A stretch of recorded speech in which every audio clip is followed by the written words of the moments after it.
Well, hello everybody and welcome to Geoff's Baking Blog. Today I'm going to make Pryaniki. This is a Russian spiced honey cookie basically. It's cake-like in texture and it's then covered with icing. Now there is a version which you can make where you fill them, so you actually have a sort of jam or a jelly filling in the middle. But for the ones that I'm going to make, they're simply going to be domes which are iced. Now these are traditionally eaten around Christmas time, so they have the sort of spices in that you expect at that time of year. They take a little while to make because you make the dough and then you have to chill it for at least 4 hours so that it's firm enough to work with, and then you roll it out and bake it, and then you let them cool down before you ice them. So for the ingredients, I have 375 grams, which is 3 cups of plain flour. I have 1 medium egg, which would be large in the USA. I have 255 grams, 3/4 cup of honey, 100 grams, half a cup of caster sugar, but you could use granulated sugar. I have 113 grams, which is half a cup of butter. I have a tablespoon of cocoa powder, although you could use coffee powder, which I have mixed in with 60 millilitres, 1/4 cup of boiling water to dissolve it a little bit. Then I have 1 teaspoon of vanilla extract, and I have half a teaspoon of allspice, half a teaspoon of cinnamon, and half a teaspoon of ginger. I have half a teaspoon of ground cardamom, 1/4 teaspoon of nutmeg, and 3/4 teaspoon of baking powder. Now for the spices, you can mix and match. I've seen some that use anise, for instance, and I've seen some that don't have cinnamon, and some that don't have ginger, and some that have cloves. But I think that's going to be a good mixture. I also have 3/4 teaspoon of baking soda and 3/4 teaspoon of white vinegar. And the baking soda and the white vinegar are going to go together, so I'll put those to one side separately. And then for ease, I'm just simply going to put the other spices and the baking powder into the flour, and then I will mix that around in a moment. But the first thing we're going to do is to take our cocoa powder and water and put it into a saucepan, and into that we're going to put the butter,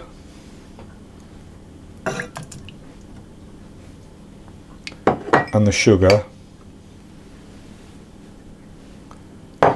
and the vanilla extract, and the honey,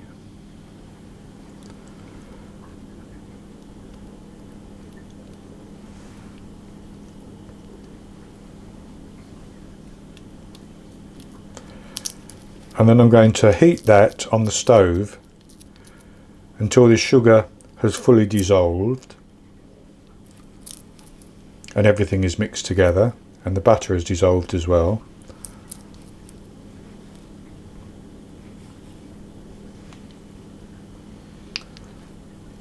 And then when that's dissolved, I'm going to leave that to cool down for 10 to 15 minutes. And after that time, I'll come back and we'll go on to the next step.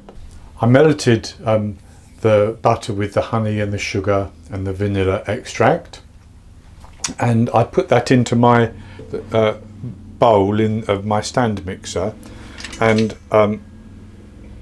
I've allowed that to cool down. It's still warm, but it's cool enough now for me to be able to put the egg in, and I'll start to mix that around. And I'm using my dough hook because I think it should get quite stiff, this mixture, and the dough hook will be better. And what I'm going to do is I'm then going to pour the white vinegar into the baking soda and make it froth up.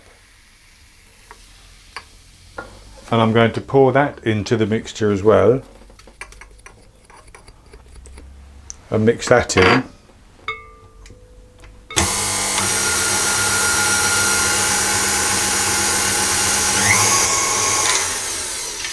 And then I'm going to add the flour which I have mixed the spices into, and I'm going to do that in about 3 additions and mix that to combine it.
Now I don't think that's thick enough. It's thick and sticky, but not thick enough. So I'm actually going to add in a little bit more flour, and I'm doing 25 grams or so. And I have another 25 grams if I need it.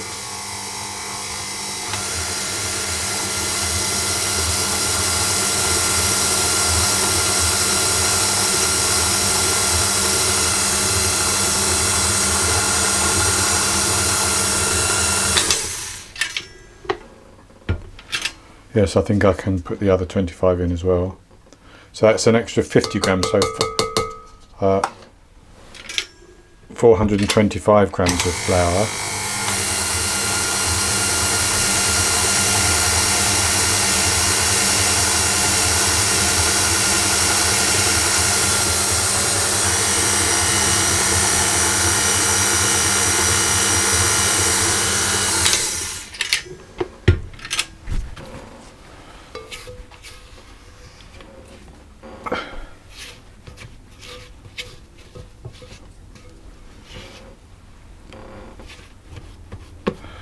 And that's good. That's a nice thick dough, and I'm going to mix the rest by hand.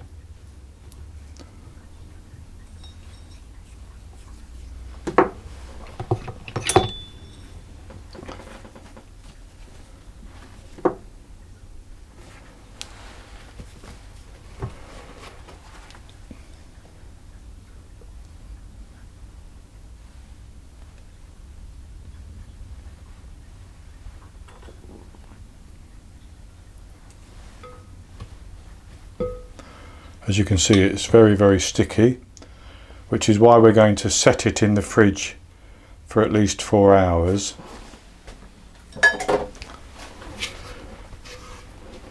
So I mix that round to get the extra flour fully incorporated.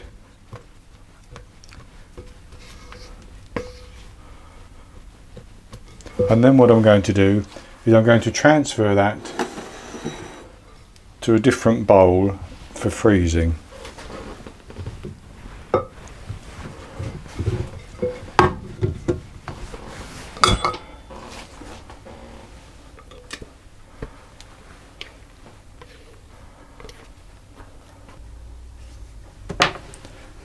And with that in that bowl, I'm going to cover it with plastic wrap and chill it in the fridge for 4 hours, and then I will come back and we will form the cookies and bake them. Now I'll have my oven preheating at 170 Celsius, that's 150 Celsius with a fan, 325 Fahrenheit, and I'll have some baking sheets prepared with parchment paper so that we can bake them straight away. So I'll be back with you in 4 hours. It's been actually about 5 hours since I put the dough in the fridge, and I now have my oven preheating at 170 Celsius, that's 150 Celsius with a fan, 325 Fahrenheit, and I've taken the dough out and I've measured out 18 grams, and this is how much 18 grams looks like, which is not very much at all. It's less than a dessert spoon, and I'm going to roll that round to form a ball and put it on my baking tray. Now I need to leave a space between each amount because it will spread. So that's 18. Whoops.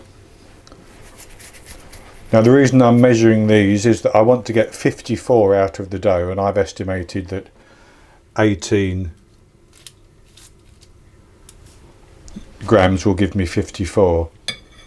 I just want to show you, I did a test run of one, and that's the one there. So that's what it looks like, and that baked for 20 minutes. So I'll carry on doing this and then I'll come back. So there's half the batch done, 27, and the oven is preheated, so I'm going to put these in and I'm going to bake them for 20 to 25 minutes until they're cooked through. I don't want to cook them for too long because they will go hard. These should be soft when you chew them or you bite into them. So I'll bake them for 20 to 25 minutes, take them out of the oven, and then cool them on a wire rack while I bake the other ones. Then I'll come back and we'll go on to the next step. The cookies have now baked, and I baked each batch for 20 minutes. The second batch is just cooling down, but the first batch is completely cooled. They look quite good.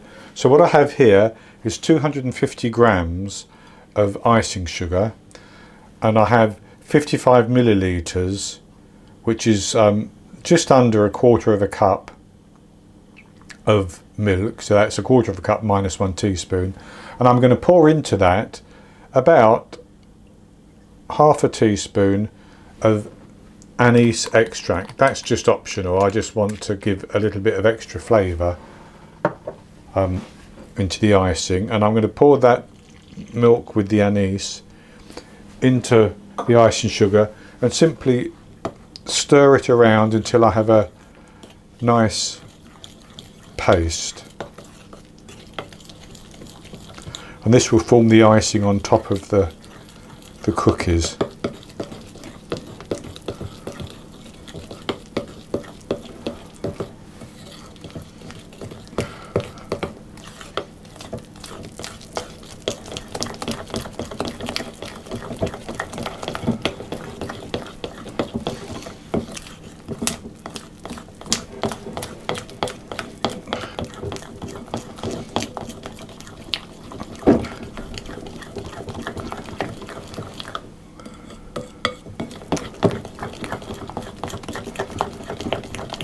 I'm just mixing this until it's quite smooth.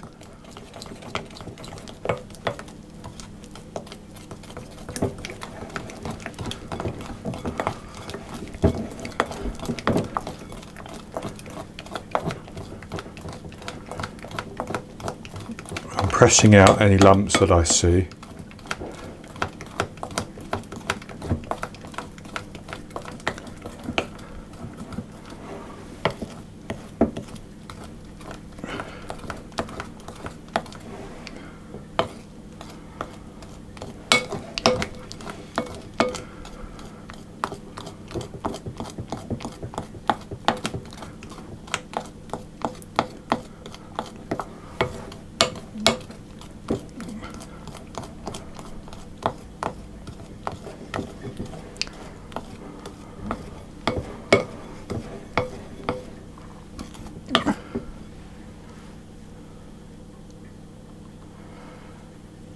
And then I'm going to ice these cookies, and I'm going to use the parchment paper that I baked them in to place them on. So you can do this whatever way you want, but I'm simply going to dip the cookie in like that, let the excess drip off,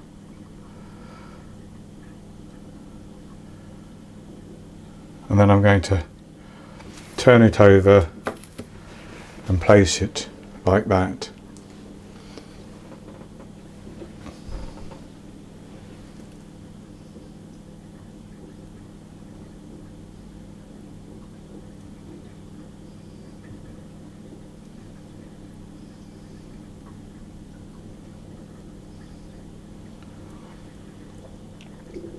And if I need more icing, I'll simply mix a little bit more together.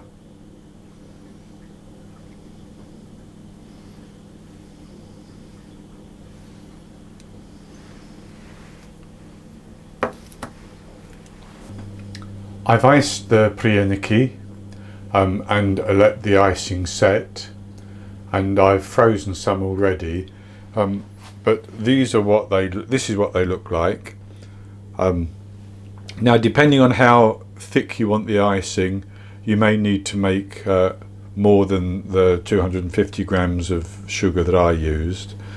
And I've left one uniced so that I can break it open and show you just how soft it is. And I'll have a taste of one of the iced ones.